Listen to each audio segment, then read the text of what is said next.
Morning, guys. Welcome to Tuesday, Manna. As you can see, it is ugly sweater today, and I have my epic Star Wars one on.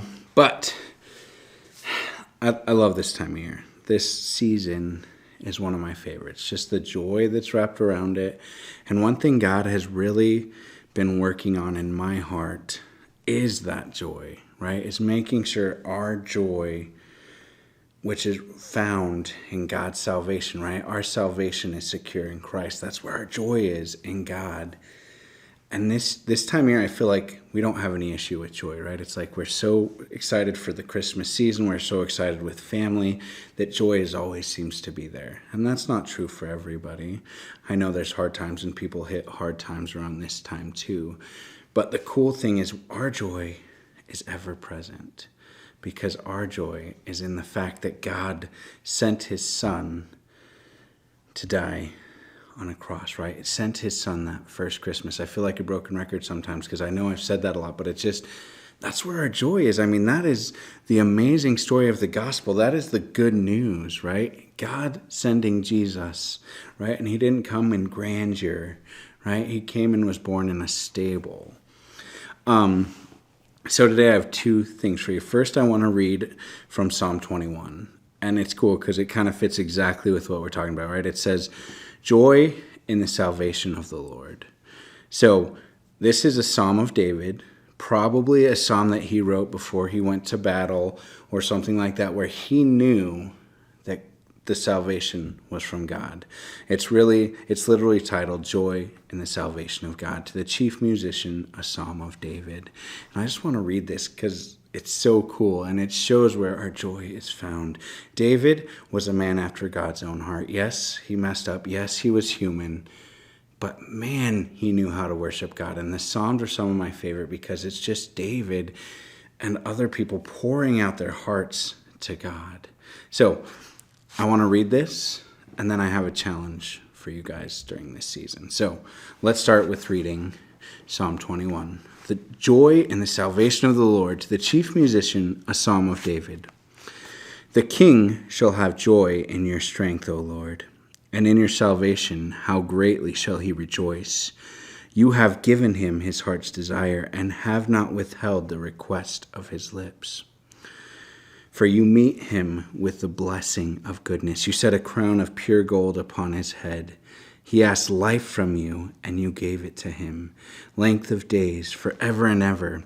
His glory is great in your salvation. Honor and majesty you have placed upon him, for you have made him most blessed forever. You have made him exceedingly glad with your presence. For the king trusts in the Lord, and through the mercy of the Most High he shall not be moved. Your hand will find all your enemies. Your right hand will find those who hate you. You shall make them as a fiery oven in the time of your anger. The Lord shall swallow them up in his wrath, and the fire shall devour them. Their offspring you shall destroy from the earth, and their descendants from among the sons of men. For they intended evil against you. They devised a plot which they are not able to perform. Therefore you will make them turn their back. You will make ready your arrows and your string toward their faces. Be exalted, O Lord, in your own strength. We will sing and praise your power. Man, there's some cool things in there. I kind of want to talk about the first couple verses, right? Because it talks about, God has given him his heart's desire. So I believe this is a Psalm of David that he would write before God called him out to battle, right? So he would have written this at one of those times.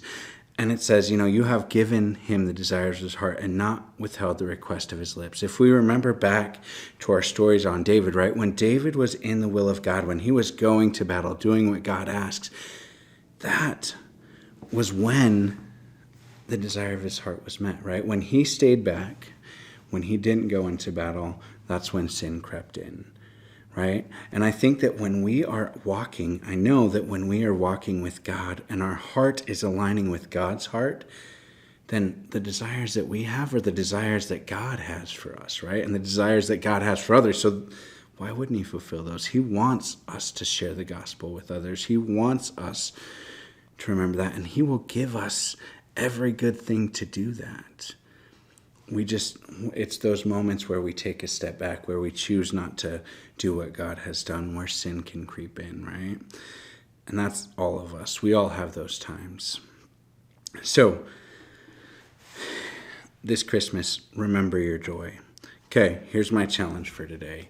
I got to do chapel for elementary a little while ago, and my challenge for them was to remember, and we did a detective work to find out the purpose of Christmas. Now, here's the thing. I teach at a Christian school. I know all the kids know the purpose of Christmas, right? We know that it's not trees, the amazing Christmas trees. We know that it's not the amazing lights. We know that it's not gifts or Santa, right? But this world will always push those things in the way. And those things can come in the way of Jesus, right? The purpose of this Christmas season is to remember that God sent his son to this earth as a perfect gift. He lived a perfect life and became the perfect sacrifice. So my challenge for you is to not let all of those other things, because they're not bad, right? I mean, we could include family in that, hanging out with family. Those are never bad things. But when they come in line and come in the way of Jesus, that's when they become idols. So my challenge for you is to remember this season to share the most important gift that God shared with you, right? So when you think about Christmas, I want you guys to go out and share Jesus with someone who doesn't know Jesus, right? God has people in your circle that you influence, that you can share with, right? That you have had conversation with, you have relationship with, and he wants you to share Jesus with them. And they're waiting, they're hungry. Even if they don't know it, they are hungry and they are missing that piece in their life that is Jesus. So my challenge for you this season is to not forget who it's about and then not forget to share, because we know who it's about. Then our job is to share Jesus with others. Thanks, guys. Have a great day.